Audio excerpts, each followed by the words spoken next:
Coming on this morning. My name is Peter, for those of you that haven't met me before. What we're going to do is we're going to go through the Primal Lifestyle Challenge, and we are going to just cover some really important areas to give you an overview of what it's about, and more importantly, why you want to do it. So Primal Lifestyle Challenge, when it comes down to it, it's really simple. Even though it's about food and it's about a way of eating, it's more than that. There are really only about 3 reasons why people want to change something in their life.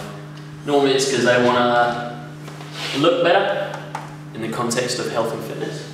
They want to feel better or feel different, or they want to perform better or differently, or a combination of all 3.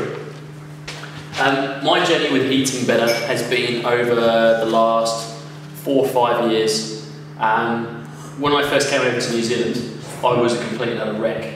Mentally, physically and emotionally, and I thought, right, I need to sort myself out and make some really good changes, otherwise I probably wouldn't be here. So the first thing I looked at or I found was CrossFit, and when I started doing it, they were talking about certain ways of eating, and if you've heard about it before, CrossFit recommends zone and paleo, and there's a few different approaches to eating that have worked well for people. And prior to that, I was eating wheat bix like 5 times a day, rices, snap, crack and pop type thing. Just copious amounts of pasta, some bread, what I would term as shit. And I was eating tons of it. And I've got to be honest with you, it really wasn't helping me. But I didn't know it at the time. When I went through my training as a PE teacher and physical training instructor with the army and all that other stuff, they teach you, the big food groups, and one of them's, cereals and grains. Apparently that is a food group. I know a little bit differently now, but they taught you, if you run around and do lots of exercise, you need to throw in all these grains, all these carbohydrates, because that's what you need. Unfortunately, they weren't really telling the whole truth because they probably didn't know any better either. So my journey has taken me from eating copious amounts of crap and sugar and processed foods all the way through to eating about 95 to 100% primal all the time and loving it. I changed because I wanted to change how I feel, wanted to change how I look, and wanted to perform better. So all 3 really. It's taken a wee while, it wasn't instantaneous. So as we go through all of this and you think about all the things you want to change and make better in your life, I want you to think of it from the perspective of, number 1, it's an experiment. We're going to give you an overview and support and guidelines of how to approach this and challenge at the same time where there's a little bit of an incentive. But really, it's an experiment of 1. So when you're going through things, there may be certain types of food that you actually don't like, in which case don't eat them, all right? Unless we're talking about going from vegetarian to meat eater, in which case we'll have a conversation afterwards. We managed to convert Chris. He was a devout vegetarian. But we worked through it.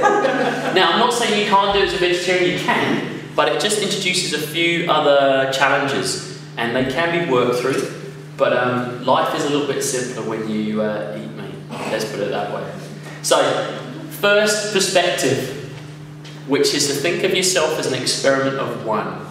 When you think of things as an experiment, it doesn't matter if things don't quite go your way straight away. It gives you an opportunity to play with different ways of eating or cooking or preparing, so it does fit your individual needs. The second thing to look at it from is another perspective of, and this is a good thing that Pat was talking about the other day, is there's no such thing as failure with this. It's an ongoing journey, which means if something doesn't work quite right, or if you have a day where things aren't as good as you'd like them to be, i.e. you're eating really well, in line with what we're talking about today and going to expand on, and then you have a blowout day where things go really bad, you eat 10 kilos of chocolate and you collapse on the floor in a sugar-induced coma, it's alright, because you can fix it relatively quickly, alright, and simply. So look at this as an experiment. So if things don't go your way, that's fine. You can change them 1 step at a time. And secondly, if you do have any issues in terms of not being on track, there's no such thing as failure, there's only feedback. If If it didn't work the way you wanted it to the first time, then we're here to be that feedback mechanism to help you, all right? So, 3 areas that we're looking at improving, or most people will look, is how you look, how you feel, and how you perform, all right? And later on when we go through the goal setting side, you're going to need to apply those 3 areas, or one of those areas, to your specific goals and needs. You don't have to share that with anyone if you don't want to, but it needs to be fitting in with what you want as an individual. So Primal, what is it? Who here has seen Mark's Daily Apple, or heard of Mark's Daily Apple? I know, I'm sure a few of you. Mark's Daily Apple, a guy called Mark Sissons, he started something called Primal Blueprint. And it's a book, but along with that is a website and a whole load of other stuff. And it's really a movement. And he's got 2 terms that he uses. He's got conventional wisdom, which is stuff that's promoted by government and scientists and nutritionists. And then there's the alternative wisdom, which is different from the mainstream, but in my experience it tends to work. So conventional wisdom is stuff like eat loads of grains, eat processed foods, that's fine apparently. It won't do you any harm as long as it's in moderation. Slight problem because most foods that are in a packet have got sugar in it, which is probably more addictive than cocaine and heroin. So other than that, it's completely fine to eat. And then they're promoting all these ideas about having foods and processed things with all sorts of E numbers in them, having sugar-free products, fat-free products rather, and replacing it with sugar instead, but then forgetting to mention that, and all these other different perspectives. And what he's looking at is really eating in a sensible way that fits in with your goals and fits in with really having a healthy body. Because if your body's working the way it's designed to, you're generally going to look pretty damn good, feel pretty damn good, and perform pretty damn well. In our total span of us being around, in 10,000 years of us having pretty much the same genetic makeup as our forefathers, grains have been around for, last 50, 100 years, maybe slightly more. So as Pat put it, to steal your expression, if you look at this as the length of time from fingertip to fingertip that we have been around in some way, shape or form as human beings, we're looking at, the last... Yeah, so put your hands up, 100,000 years, okay? The last 12,000 is about your palm of your hand. That's how long we've been eating grains. The last millimeter, so the tip of your finger, that white spot, is how long we've had basically a processed food industry. So when we talk about evolutionarily novel foods, that's what we mean. We haven't been eating these foods for very long. And your system, your physiology is not adapted to eat those foods. And that's pretty much the guts of it. Most people are trying to eat in a way that is sold to you as the way to eat from a big company that wants to make money out of selling you crap in a packet, when really we're designed to eat things that come out of the ground, things that used to run around with eyes and a tail and a soul, or used to come out of the sea, all right? It's really ever so simple. So to condense it down into a sentence, it's really, Primal is eating meat, vegetables, nuts, seeds, spices, herbs, and here's the caveat. For those people that can tolerate it, dairy products. And what that does is it incorporates a humongous amount of food options, humongous. People often say at my work in the police force, generally they don't eat the best. So when I sit down with my food and we're just, got 10-15 minutes to grab a bite to eat, they often look at me funny and ask me what I'm eating. And I'll tell them that's exactly what I'm eating. It's meat, vegetables, nuts, seeds, spices, herbs.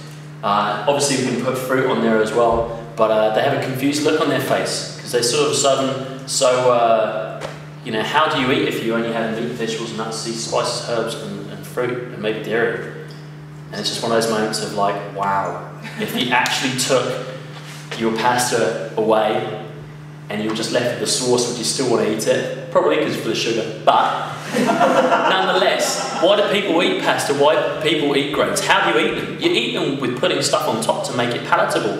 If I gave you a big loaf of bread and said, there you go, there's your food for the day, you might be able to eat it, but it wouldn't be very tasty. Likewise, if I gave you a whole packet of pasta and said, there you go, boil it up, you can eat that. Oh, yummy. Ugh. You're not going to want to eat it. Period. So when you start to boil it down, Ever so simple. Meat, vegetables, nuts, seeds, spices, herbs, and we'll put fruit on there as well.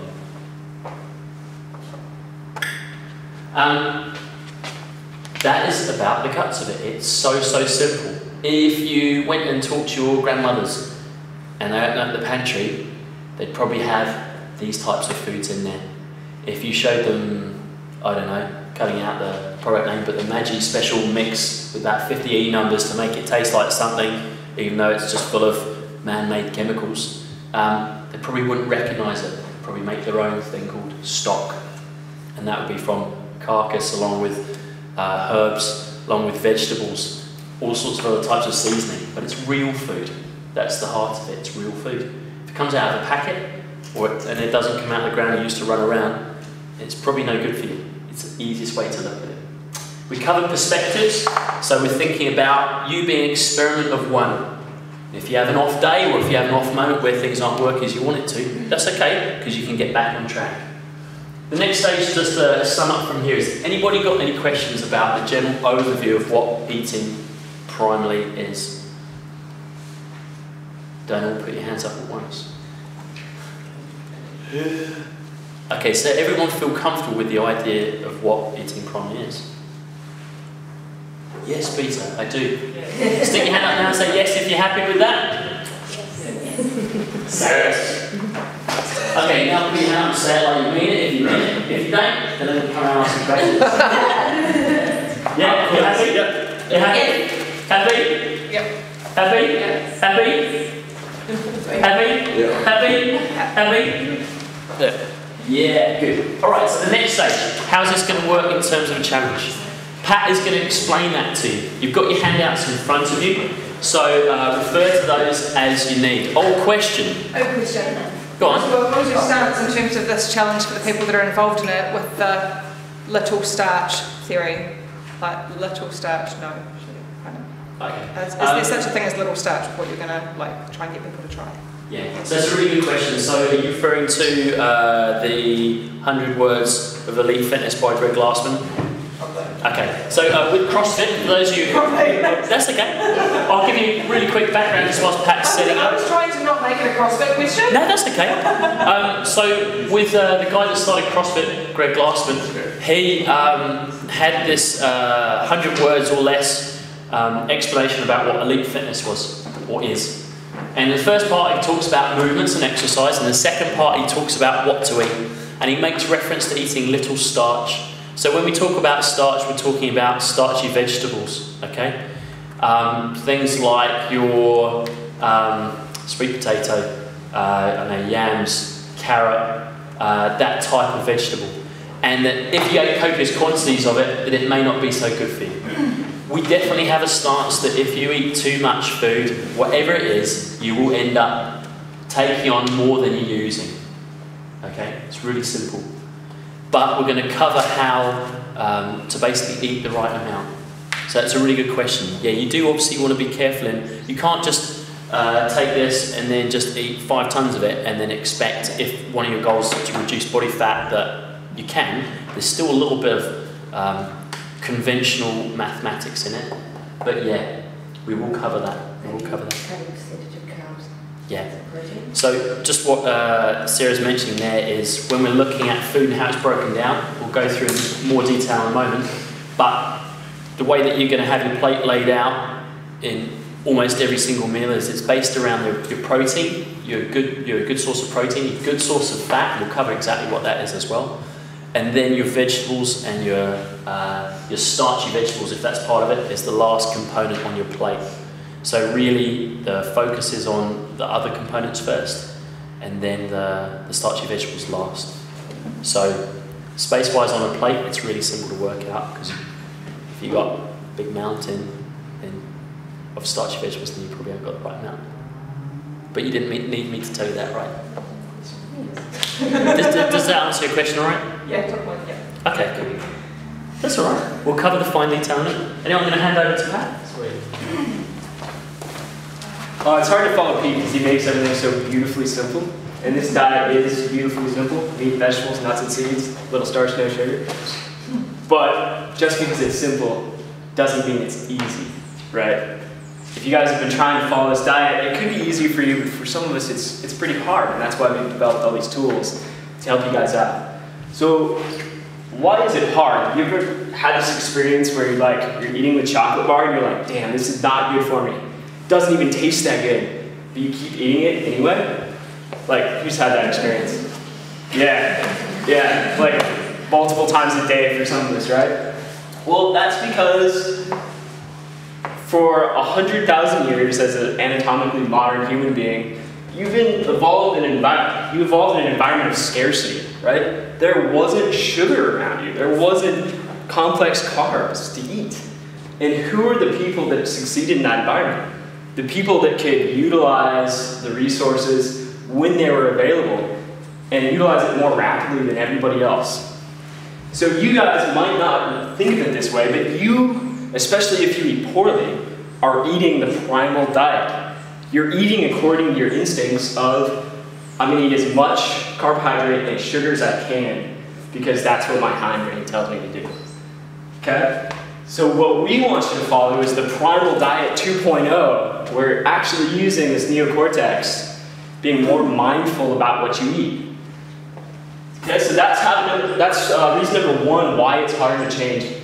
The other reason it has to do with how your brain works and the feedback mechanism. So if you eat that candy bar, you're getting a huge dose of feel-good chemicals in your brain that's speaking directly to your hindbrain, makes you feel good, okay? It doesn't matter what you're telling yourself, okay? And that feedback is immediate and it's really strong. Compare that to the feedback later on down the line. So what we want to do is we want to look, feel, and perform better. That's going to happen weeks, a couple weeks, maybe a month out, and for some of us, because this is a long journey, maybe a couple years out.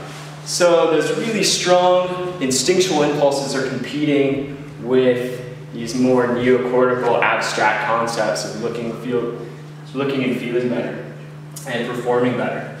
Okay?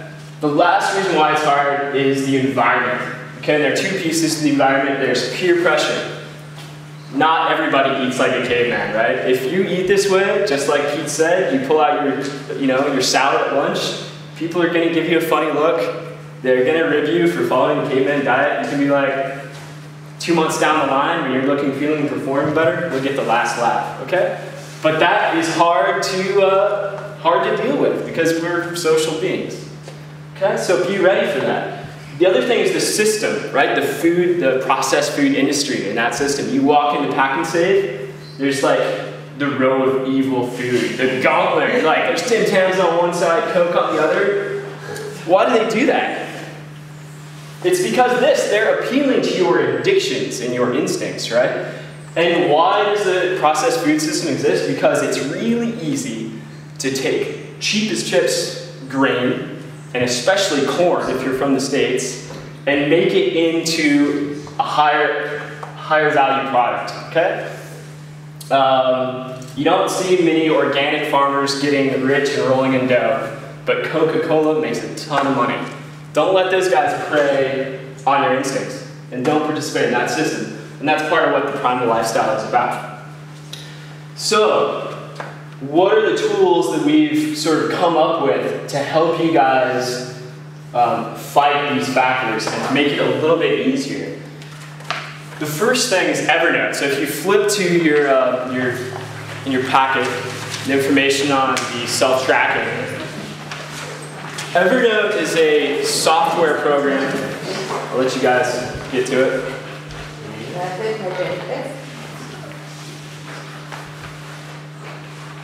Everybody there? So Evernote is a little program. It's a note-taking tool. It works on your PC, on your Mac, on your phone.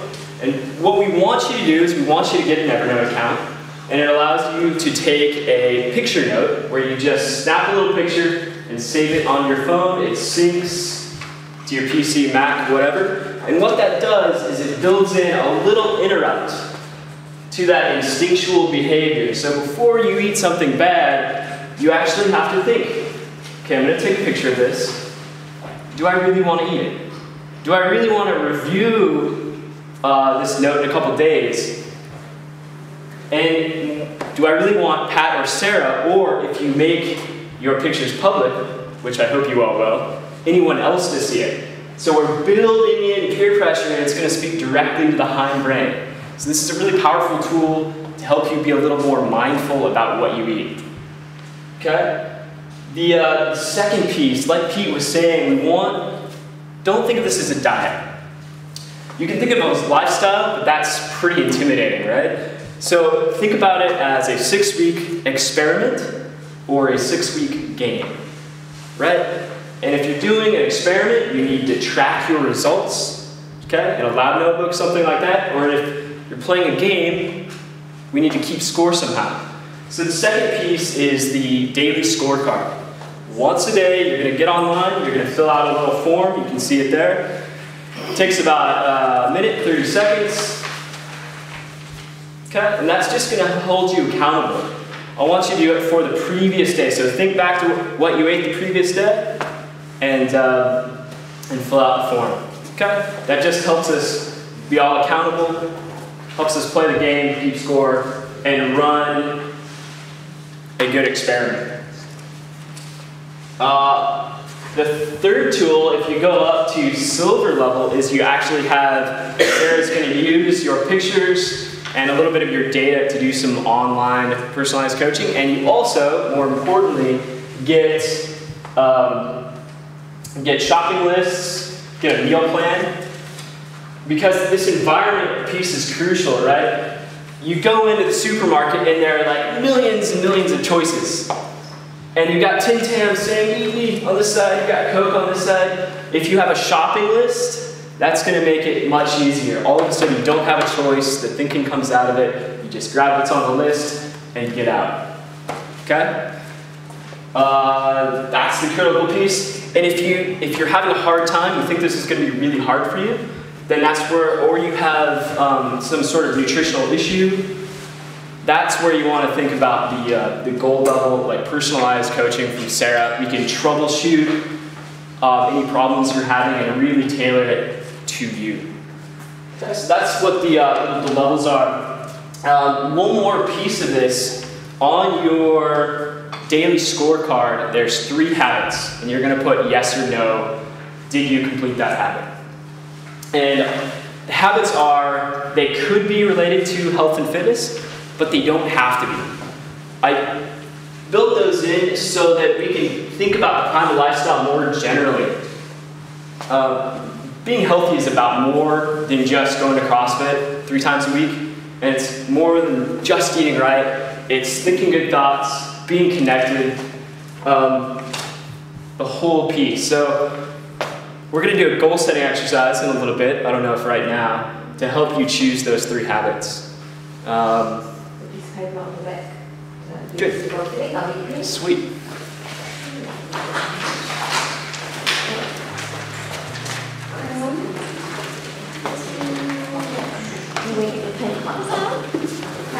Have you not noticed that I'm a girl?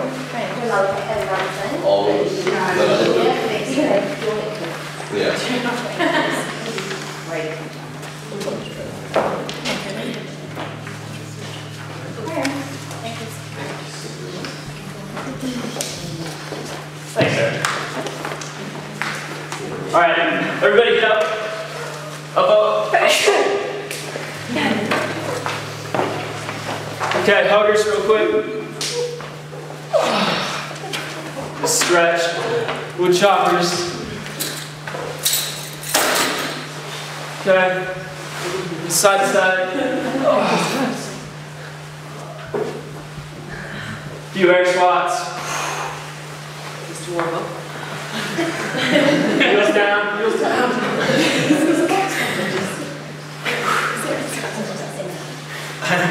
Cool. That's just to warm up a little bit. So right now, you can sit back down. We're going to do a little goal setting walk. Right? So you guys have your piece of pen, piece of paper? Cool.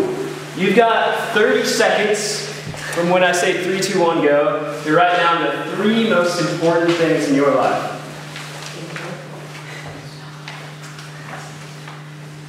Five, 4, 3, 2, 1, go.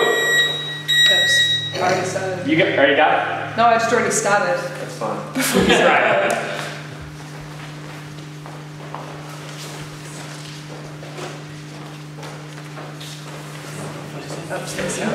Yeah, it takes 5 seconds, right? It's easy. So if you're done, take 10 seconds, start to scribble Y. You can start to scribble Y? Yep.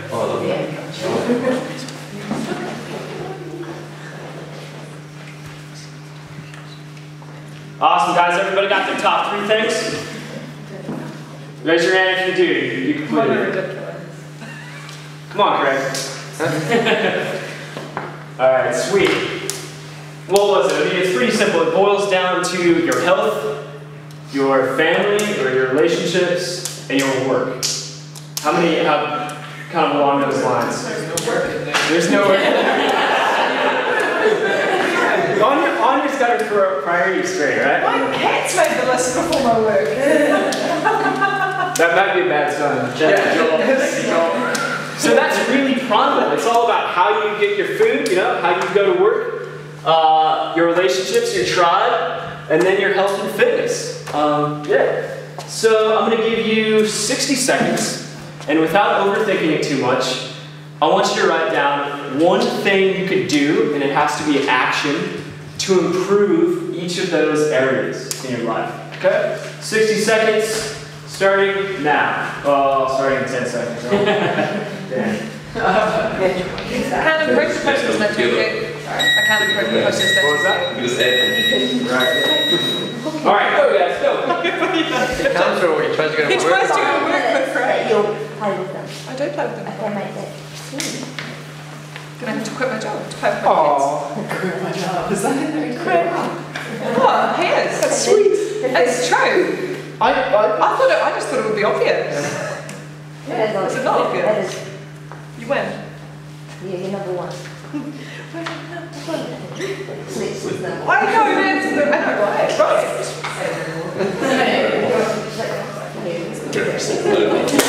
All right, guys, 20 more seconds. Come on. I want to improve Craig. Take down the size of one of your arms.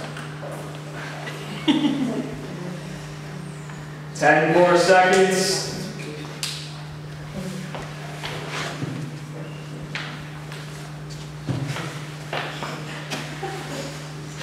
Good, guys. So there's the third part of this. You've got your daily actions. I want you to scale them down. Imagine you're getting home from work, you're tired, all you want to do is watch TV. How can you scale these 3 things down to make them doable in 30 minutes? Okay, so that you don't have an excuse not to do them every single day. 60 seconds, starting now. I've done this right. What is this? Go down the whole time. It's like you could give Craig the colour of the day. Oh my goodness. Or you could come and involve But he's sick.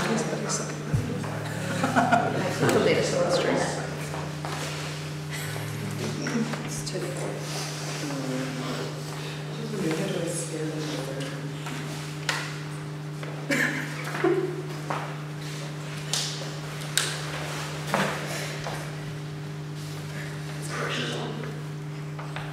Twenty more seconds.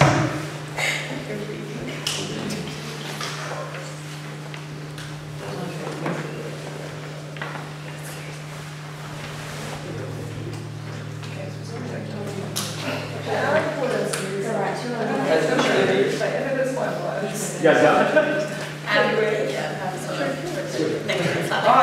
All right, guys, time. So, this is an example of what I want the 3 habits to be. I want it to be really actionable, and it doesn't have to do with health and fitness. Okay? And on the form, you're going to put yes or no. Did I complete my daily my 3 habits for yesterday? Okay? And it'll just build some accountability in the system and help you do those things every day. It doesn't have to be what you wrote down right now, but just to get an idea. Does anyone have? Oh, I forgot a key piece of the form. If you sign up to bronze level, I'm going to give you a report. So you get little graphs of your data, and you can download your data in Excel and play with it if you want to. If you want to, I'm also going to send out a weekly email saying who's in the lead in terms of points. Okay? What was that? Prize. Yeah, and if you, the prize is going to be, you want to talk about the prize? Sure. Cash, yeah. So the more people that sign up, the more cash there'll be. So get your friends to sign up, mention it to them. When does it start, Sarah? Next Monday. Next Monday. 10th of May. Okay. So you got a few days to After you recruit. signal that sugar with your mother for Mother's Day. Okay. And we're going to use that daily form. We're going to use your results, to judge the winner. And we're going to use your Evernote account. Okay. So we should go over any more questions, really. Yeah. That might change the questions. Any questions? Do you need a decent phone with that Evernote account? Because mine's pretty poor. What was that? The phone you're using is diary. Yeah, if you don't have a phone, that's a really good question. If you don't have a camera phone, you can still get the Evernote account and use it just as a straight food diary, okay? So every meal will get one note. Okay?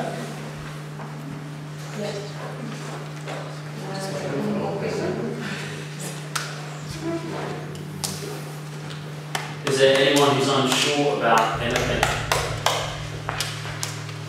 You guys need to go home, read the form, review it. I don't know. All right. Yeah, just send us an email if you have any questions. Sweet. Is porridge green? Is porridge green? Yeah, no potatoes. Yeah, porridge does not count as primal, unfortunately. But you can make, Mark Daily Apple is a recipe for primal oil. It uses nuts. It would be like $7 a bowl, but you know. But I think it takes really So there's a lot of, you can do a lot of swapping out of food. Whatever you have that you love, you can usually make a primal option. Okay. So if you like bircher muesli, you can make a primal bircher muesli with apple instead of grains. You can make muffins with coconut flour or almond flour, hazelnut flour, and there's options for everything. It's just a matter of changing your thinking as to what your ingredients are.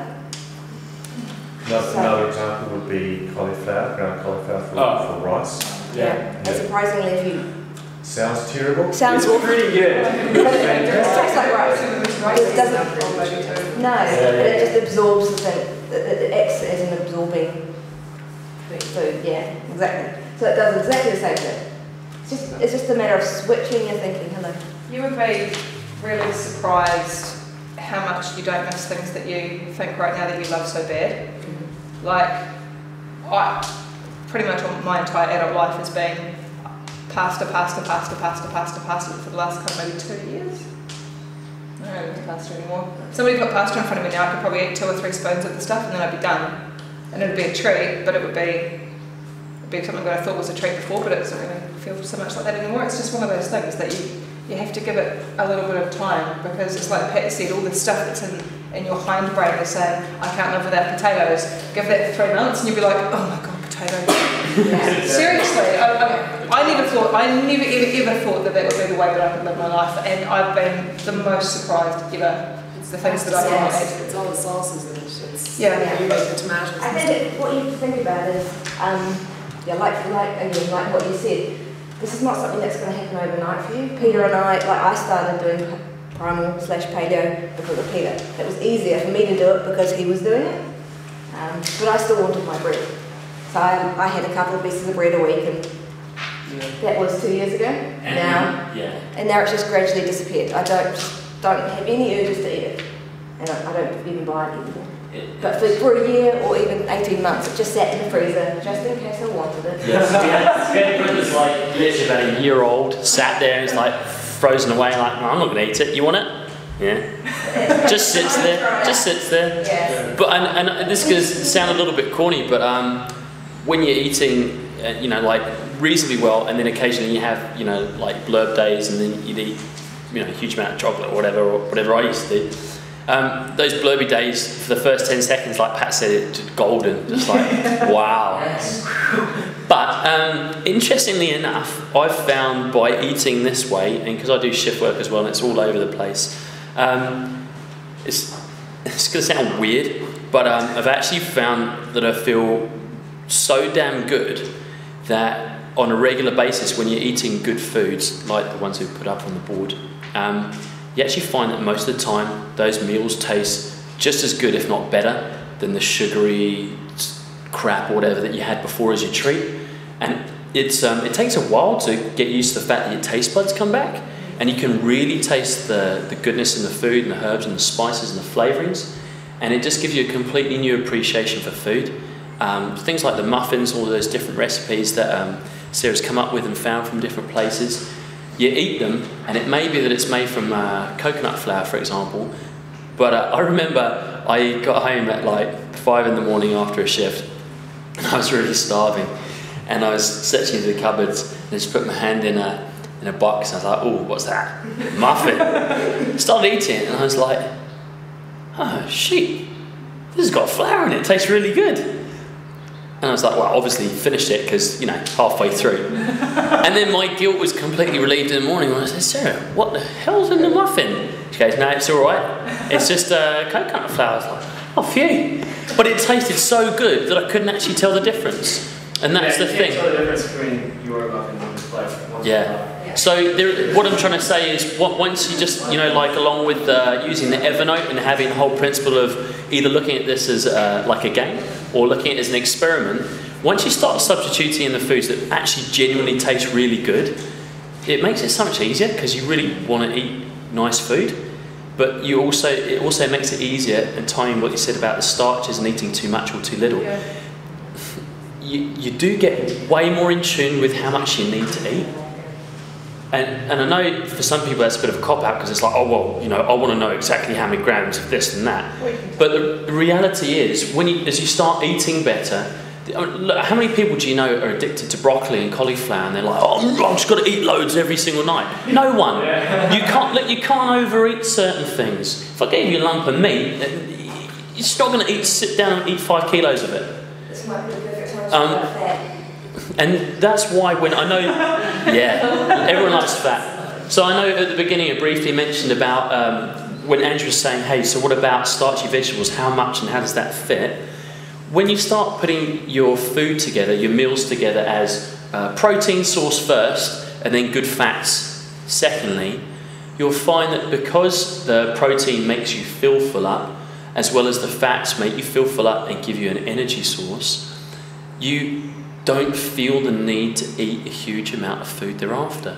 And you may not eat very much protein, you may not eat very much fat in terms of its physical size, but the effect that it has on your biochemistry and your neurochemistry is it gives you that feeling of being satiated, being full up. And when you fill up, it's just like it's easier just to not eat anymore. It's like, I'm full up, I've got all I need, sweet, I'm done. And because you're able to take a moment, like Pat said, with the Evernote and taking a picture or making a note, it gives you that disconnect time where you go, you know, animal brain, yeah, give me the sugar, and then using your conscious part of your brain to go, is that the best choice? And it gives you that moment of appreciation, is it the right food?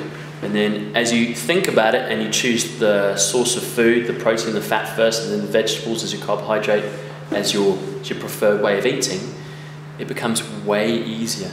And then you start to enjoy it more. So there is like a positive cycle. You've all heard of the negative loop. You know, you feel crap, feel worse, eat more crap. But there is such a thing as a positive cycle. You eat better, you feel better, you're able to cope with setbacks in your life, stress, whatever it is, and process things way better.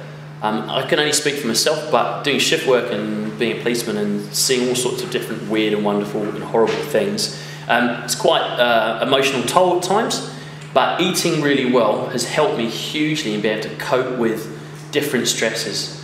When I was eating sugary food, and most of you know this, there's a real link with mood and sugar high, sugar low.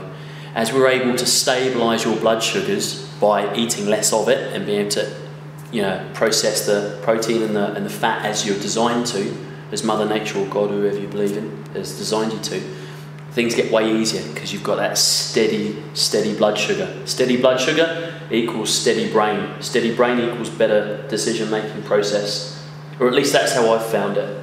And again, it just opens up a whole new world of food appreciation. You know, your taste buds come back.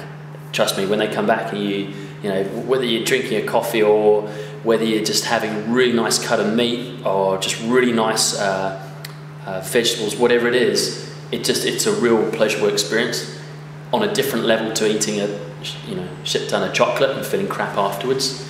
So there is a massively positive side as well, and that's something I think also to have in the back of your mind. Yeah, you might have troubled times, but I tell you what, as you adjust to this new way of eating and thinking and just daily habits, you're just going to feel fantastic. And I'm really careful not to say that to too many people at work in case I piss them off. But the reality is I see it when they're having sugar highs and sugar lows, and I'm just like, thank goodness I eat really well. Honestly, you just, and you know, Angela Gray and all the other people that have started to go through this process, once you get into it and you tap into how good you can feel, to me, like having a binge day, like I was asked the other day, oh, so Pete, you know, like don't you just have days when you binge out? I used to, but I don't anymore. Just don't need to. Even once every 20 months. Yeah, sure. And that's the thing. Once you're eating 80-90% of the time, over time, pretty well, 20 or 10% of not eating so well, doesn't matter. That's the thing. It's not about forcing yourself to do it. It's about allowing yourself to be okay with it. You know, and if you don't eat the way you wanted to, you ate a whole bar of chocolate, oh well, enjoy the moment, let it go, and then just think, cool, for my next meal, I'm going to eat right. I'm going to eat in a better way. So it's there is a massively positive side. So this is our goal, is just to get you on that journey, or if you're already on it, accelerate the process. You know, and we've all been through the good and the bad and the ugly. Trust me. So anything you're experiencing, I'm sure we've experienced before. You know, the challenges, the good bits, the bad bits, and we still are to some extent. But yeah. Anyway. One of the things that Pete was saying about the supermarket and making a list, that's obviously totally smart. The other thing is, especially if you're not used to going to the supermarket and shopping in a way that's for certain food, and especially if you're here with one of your friends and you're doing this with somebody else, go to the supermarket with them. Because then you are less likely to take a walk down an aisle that looks a little bit tempting to you and go, you've got somebody else there to be accountable to. I always find that if I'm having a tired day and I go to the supermarket by myself, and I'm like, oh, and I'll go down to the lolly aisle and I'll get into the pick and mix and I'll just put like 10 in there, and I'll let them carry the fast and go home. So I do not like to go to the supermarket by myself anymore, especially after I've been at training. So I'm like, oh, I've been training, it's okay, I can do whatever I want. No, okay, not. Yeah. It's really, really not cool. It's really, really not cool. Go to the supermarket with a friend, your husband, your partner, your kids, or anybody that says, really? I thought you didn't eat that anymore. Anybody that's going to say, don't do that. Anybody that's going to call you on it, go to the supermarket with them. That's the thing, like, I don't believe in willpower. I believe in altering your environment so you can't make a bad choice. Yeah. Have somebody there that's going to tell you not to. Yeah. And like the general rule, don't go into the middle of the supermarket ever. I do like go to get my yogurt and like coconut curry. Yeah, and that's it. And tuna. Yeah. We visit the confectionery aisle for dark chocolate from time to time, and that's like as far into the middle of the supermarket as we go now. It's really funny. Sweet. Yeah. And when you do screw up, think about these factors. How can you control your environment next time so there's no trigger, you know, so you don't have the option to screw up? Yeah. All we've got to do now, people, is just take the first step and get started. Yeah. That's all you've got to do. It's not about success or failure, it's just taking the first step. So go grab an Evernote account, start filling out the form every day, just get in that habit. And I'll delete all the entries and we'll start officially next Monday. Yeah. So if anyone wants measurements or anything like that done, so they can do tracking, then I can do that now. Very good to get your measurements taken. Take a before after picture. Yeah. It's surprising how motivating that stuff is. Plus, think about the money. Don't do it, it's free. So. Alright, are there any other questions before we wrap things up for today? Any other thoughts people want to share? Fantastic. You know what it's about. We're just telling you what you already know inside your head, inside your logical brain, all right? So thank you very, very much for coming along, and let's make the good stuff happen. Yes? Yeah. Yeah!